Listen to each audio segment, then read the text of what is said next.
6 minutos. Al inicio les comentábamos que íbamos a entrarle a este tema de la reforma judicial. Por supuesto, hay que escuchar a las distintas voces en este camino de donde se busca un cambio de fondo en el sistema judicial mexicano.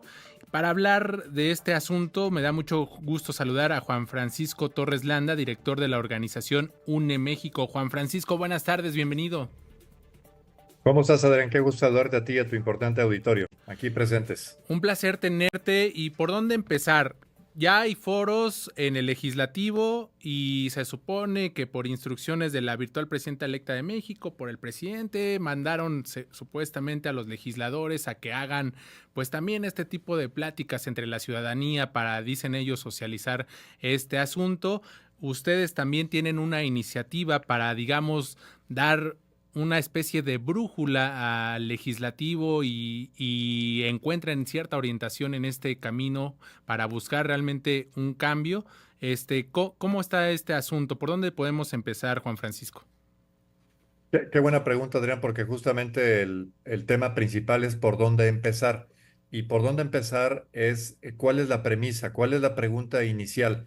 Y ahí pensamos que hay un sesgo, digamos, inoportuno en lo que estamos viendo de parte de las iniciativas oficiales por la siguiente razón. La premisa inicial para todos debería ser, ¿por qué no funciona el sistema de justicia en el país? ¿Por qué es que seguimos teniendo récord mundial en materia de impunidad? ¿Por qué sacamos medallas de oro, pero no en las Olimpiadas, sino en este tema de que en nuestro país delinquir paga y las sanciones no se aplican? Entonces, si de eso se trata, lo que debemos de preguntarnos es por qué no funciona el sistema de justicia y qué es lo que debemos de hacer para que ese sistema de justicia funcione. Con esto en mente, hemos convocado un foro de carácter ciudadano para que los días 8 y 9 de agosto en la Universidad de La Salle, es decir, la siguiente semana, de las 10:30 a.m. a las 2:30 p.m. cada día, vamos a tener una amplia discusión sobre lo que es los distintos ingredientes y los distintos componentes de un sistema de justicia integral que abarcan temas de la Corte, temas del Consejo de la Judicatura, pero muy importantemente abarcan también temas de las fiscalías, de tribunales locales, de policías, de los demás ingredientes que hacen que un sistema de justicia funcione o no funcione. En nuestro país, insisto, queda claro que hay varias cuestiones que llaman la atención de por qué no están dando resultados.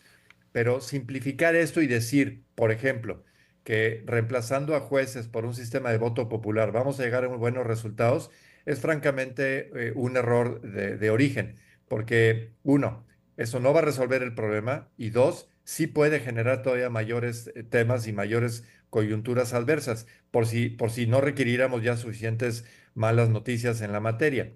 Entonces, si queremos realmente tener un diálogo abierto, y subrayo la palabra de ser abierto, de tener la posibilidad de evaluar cómo podemos pasar a un sistema que sí nos brinde seguridad, que nos brinde tranquilidad, que nos brinde resultados.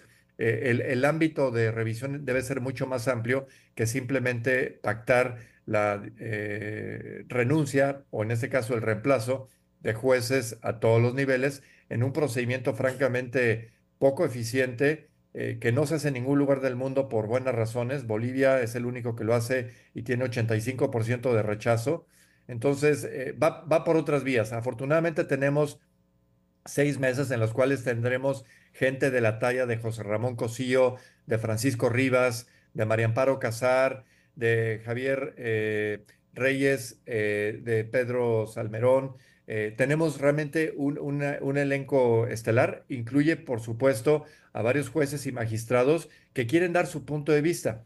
Porque tú señalabas que hay foros oficiales, pero hemos visto que esos foros oficiales, pues la verdad es que distan mucho de ser abiertos y distan mucho de partir, insisto, de la premisa original que es cómo mejorar el sistema de justicia. En esos foros lo que se dice es, va la iniciativa porque va y no nos interesa escuchar voces disidentes. Eso nos parece, insisto, que desde el punto de vista de la ciudadanía, eso no es aceptable y por eso hacemos este foro que es gratuito, que es abierto y que solamente requiere de registro para poder participar en estos 2 días en que tendremos las 6 mesas de referencia, en un foro estudiantil además, precisamente para escuchar a jóvenes, para escuchar a personas docentes y a personas que viven de esto todos los días porque viven las coyunturas y viven los problemas que tiene nuestro sistema de justicia. Así es que queremos tener, insisto, por primera vez, porque no lo hemos visto en esta época reciente, un foro que realmente se abra a opiniones diversas y que le entre al meollo, que es cómo hacemos que el sistema de justicia funcione bien. Estamos platicando con el director de la organización UNE México, Juan Francisco Torre. Déjame preguntarte respecto a esto que señalas y que creo es muy importante. ¿Quién puede participar nada más con el registro? Yo puedo también ir y registrarme a dónde o en qué plataforma o en redes sociales. ¿Cómo es esta dinámica? Y si yo voy y me registro, ya puedo, digamos, proponer, debatir, exponer alguna idea. ¿Cómo está este asunto? Sí, hay una liga de registro, la tenemos en las redes sociales de UNE México, unemexico.mx, ahí pueden ustedes revisar y verán que es muy sencillo, es una liga de registro, es simplemente para tener un orden porque como estamos en un recinto universitario, tenemos que saber quiénes van a llegar para estar dispuestos a tener el foro necesario. Obviamente están todos disponibles, pero tiene un número limitado de la capacidad de la propia universidad. Afortunadamente, insisto, hay lugares disponibles y es totalmente gratuito.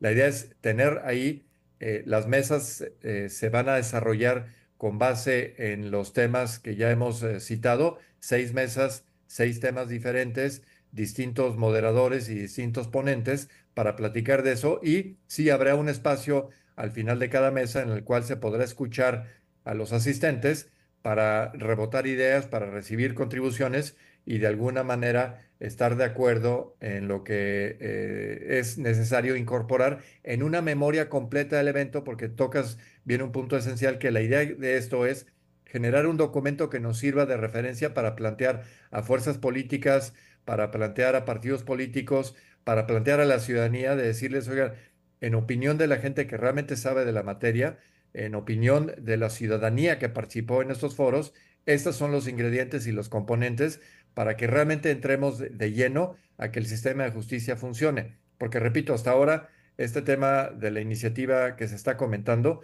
no va a generar los resultados que todos queremos. Si acaso, puede todavía empeorar más la situación que de por sí ya es bastante crítica en todo el país.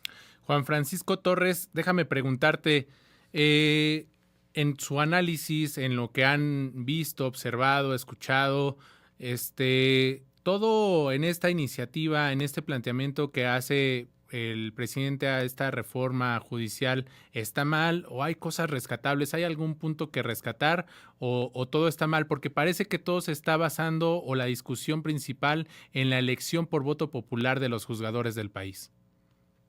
Qué bueno que lo preguntas igualmente, porque no, nuestro punto de partida no es un rechazo a rajatabla. Nuestro punto de partida es que efectivamente el tema de analizar cómo funciona el poder judicial, tanto el federal como el local, es una parte integral de un problema complejo. Entonces, tenemos que analizar todos los engranes que forman el sistema de justicia, pero si tú lo ves esto, por ejemplo, como una cadena de producción, la cadena empieza con los primeros respondientes, que son los policías. Después pasa por las fiscalías, es decir, los agentes del Ministerio Público, los procuradores, los fiscales. Y en última instancia llega justamente a la judicialización, donde intervienen jueces primero locales y luego federales. Entonces, si tú ves esto como una cadena de producción, el problema está en los primeros eslabones. Ahí es donde empieza el problema. Si tú quieres resolver esto en el último escalón, pues estás omitiendo toda la revisión de cómo se va configurando esta situación de injusticia, de impunidad, porque los policías no hacen la chamba, porque no están debidamente capacitados, porque no están debidamente organizados, porque las fiscalías no están entrenadas como debería ser, porque no hay esta coordinación justamente con los policías y eventualmente porque ese trabajo deficiente, cuando llega un producto que no está bien hecho, a los jueces les es fácil, es más, casi casi les es obligado tener que liberar o no responsabilizar a personas que han sido consignadas o cuya carpeta fue judicializada. Entonces, si me voy nada más a la pura iniciativa, sí hay algunos temas rescatables. Este tema de la elección popular, francamente, no lo es un retroceso. Te voy a decir, por ejemplo, un elemento que es rescatable en su concepto, pero es malo en el aterrizaje. Dividir las funciones de la Suprema Corte de Justicia y del Consejo de la Judicatura Federal para que no tengan un mismo titular, esa es una buena idea. De hecho, varios de los expertos en la materia lo hemos venido sugiriendo y se ha venido diciendo en muchas escuelas y en muchas academias durante muchos años. Pero esta idea de generar, a cambio de esta división, un consejo o tribunal de justicia o de disciplina judicial, es un error, porque parte de una buena idea que es separar al consejo de la corte, pero no puedes generar tú un organismo de censura que lo que va a hacer es que va a castigar a los jueces que se apartan de ciertos ordenamientos o que generan problemas con temas de lo que ellos consideren orden público. Entonces, es una buena idea, pero mal aterrizada. Igualmente con el tema de los jueces, magistrados y ministros, seguramente hay mejoras en los procesos de selección, pero hacerlo mediante un voto popular es descomunal, es una mala idea. Yo más bien les diría, bien, el problema, por ejemplo, que tenemos hoy en día en la Constitución es que este tema de que el presidente pueda designar unilateralmente a los ministros con una simulación de envío de ternas de personas que no reúnen requisitos, ahí hay un diseño equivocado. Eso se tiene que modificar, pero la modificación no es por un voto popular. Hay que hacerlo con un sistema que es probado, por ejemplo, obligar a que haya un consenso entre el organismo legislativo, en este caso el Senado, y el Ejecutivo, para que los dos pongan de su parte y elijan a personas lo más probas, lo más capacitadas y lo más solventes para ese ejercicio. Eso sí tiene sentido. Voto popular no. Tiene sentido dividir al Consejo de la Judicatura, pero no generando un tribunal de disciplina judicial. Tiene sentido entrarle a los tribunales locales, pero nuevamente no mediante un voto popular. Así, insisto, nos podemos ir viendo que en la iniciativa sí hay algunos ingredientes favorables en los conceptos, pero muy malos en el aterrizaje. Y el problema principal que tiene, repito, es que en la cadena de producción se fueron al último eslabón, cuando lo que urge, lo que tiene que ser corregido para que el sistema funcione, es el primer eslabón: policías, fiscalías, tribunales locales y hasta el final el Tribunal Federal. Si no corregimos el principio, el producto nunca va a ser bueno. Juan Francisco Torres, ya para despedirnos y terminar esta charla, me gustaría insistirte en este punto. ¿Definitivamente ves inviable la elección, por lo menos, de magistrados y ministros, dejando de lado, digamos, a jueces, magistrados y ministros? Ni siquiera esa tampoco podría ser viable con estos mecanismos, porque habría propuesta desde el legislativo, habría propuesta desde el Poder Ejecutivo. ¿Esto lo ves realmente inviable y tendríamos más bien que ajustar esto que dices, estos filtros para buscar los perfiles idóneos?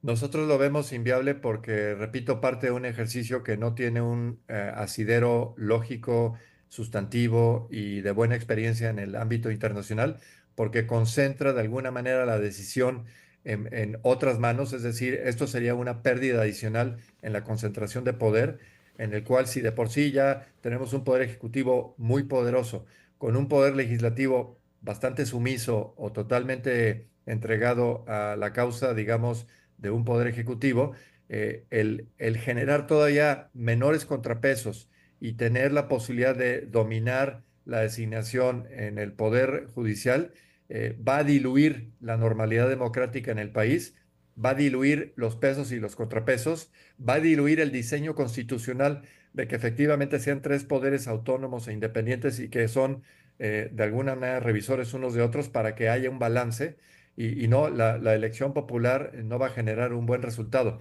Es el equivalente, lo hemos venido diciendo, a tratar de decir que en un hospital vamos a generar la elección de los médicos en un voto popular. Sí, vamos a tener probablemente personas que sean muy simpáticas, que sean personas físicamente atractivas, que tengan buen ánimo, ¿no? Pero no van a tener la experiencia, no van a tener la solvencia. Y pues yo no sé qué paciente se atreva a ir a ese hospital donde la capacidad y la experiencia no fue el motivo determinante para elegirlos. Entonces, lo mismo pasa con tribunales. No puedes poner a personas que no tengan esta trayectoria y esta solvencia, porque entonces los resultados van a ser adversos. Y en un país en que no hay justicia, la posibilidad de que haya crecimiento económico, de que haya inversiones, de que haya mejora en las condiciones de la ciudadanía en general, de que las cosas se resuelvan por la paz y no por la guerra, pues son condiciones que van a ir desapareciendo aún más en un país que, repito, ya está sobradamente ensangrentado. Entonces, hacer este tipo de ejercicio en un país en el que tenemos los problemas como los que tenemos, nos parece altamente irresponsable. Y por eso queremos tener este foro, repito, 8 y 9 de agosto, Universidad La Salle, acceso gratuito. Regístrense en nuestra página y ahí nos vemos y platiquemos de todos estos temas para tener un diálogo en el que realmente sepamos por dónde avanzar si de tener un mejor sistema de justicia se trata. Pues ahí está la propuesta, Juan Francisco Torres Landa, director de la organización UNE México. Te agradecemos estos minutos para MBS Noticias y por supuesto estaremos al tanto de los resultados, de las conclusiones, de lo que vayan a entregar finalmente después de este foro que realicen. Muchas gracias. Con mucho gusto, ahí nos vemos y la ciudadanía debe estar empoderada. Ahí es donde debe estar la toma de decisiones e influir en los procesos legislativos. Gracias, buena tarde. Vamos.